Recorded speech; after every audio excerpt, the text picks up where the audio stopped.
को प्रणाम करता हूँ। हम लोग पढ़ रहे हैं शुक्ल युग 1920 ईस्वी से लेकर 1940 ईस्वी तक। कल हमने पढ़ा था शुक्ल युग के विशेषताएं और आरोही क्रम और कालानुक्रम निबंधकारों का। विशेषताएं इनकी क्या थी? गंभीर एवं चिंतन प्रधान निबंधों की रचना होती थी। साहित्य एवं आलोचनात्मक निबंधों की प्रधानता इसमें पाई जाती है। विषय के प्रति मनोवैज्ञानिक और वैज्ञानिक दृष्टिकोण देखा गया है।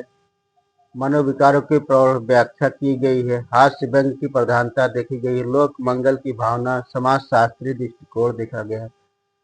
तमाम चीजें ऐसे इसमें देखी गई है। आज हम पढ़ेंगे आचार्य रामचंद्र शुक्ल के विषय में, जिनका जन्म 1884 ईस्वी में अगौना बस्ती उत्तर प्रदेश में हुआ है। निधन इनका 1941 ईस्वी में। इनके कई उपनामों से भी पुकारा जाता था। इनके उपनाम है निबंध सम्राट इनको कहा जाता है। हिंदी का आज तक एकमात्र आचार्य डॉक्टर नामवर सिंह ने कहा है।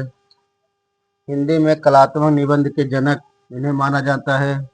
हिंदी में मनोवैज्ञानिक निबंधों के जनक आचार्य रामचंद्र शुक्ल को माना जाता है।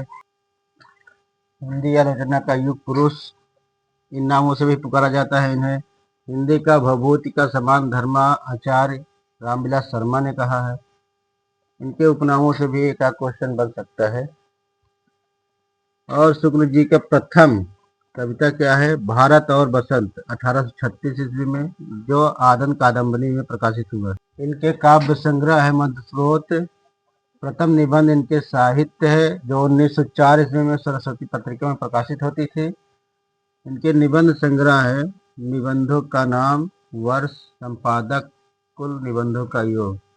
इनका निबंध संग्रह पहला है विचार और वीथी, जो 1930 ईस्वी में प्रकाशित हुआ। ये शुक्ल जी ने लिखा था। ये 12 निबंधों का योग है। चिंतामणि भाग 1 1939 ईस्वी में शुक्ल जी ने संपादक इसके थे, और ये योग इसका 17 है। चिंतामणि भाग 2 1945 ईस्वी में विश्वनाथ प्रसाद मिश्र ने लिखा है। निबंधों का योग इसमें 3 है। देखते हैं चिंतामणि भाग 3 में 1883 में नामवर सिंह ने लिखा है। चिंतामणि भाग 4 2002 में कुसुम चतुर्वेदी, ओम प्रकाश सिंह, जिसमें 47 निबंधों का योग है। आगे बढ़ते हुए देखते हैं कि हिंदी निबंध शुक्ल जी की प्रमुख कथन क्या क्या है निबंधों के विषय में। कहते हैं कि इस पुस्तक में मेरी अंतर यात्रा में पढ़ने वाले कुछ प्रदेश हैं। यात्रा के लिए निकलती रही है। बुद्धि पर हृदय को स्थान साथ लेकर, बुद्धि पर हृदय को साथ लेकर निकलती रही है। निबंध लेखक जिधर चलता है उधर अपनी संपूर्ण मानसिक सत्ता के साथ, अर्थात बुद्धि और भावात्मा हृदय दोनों लिए चलता है। यह आचार्य रामचंद्र शुक्ल कहते हैं।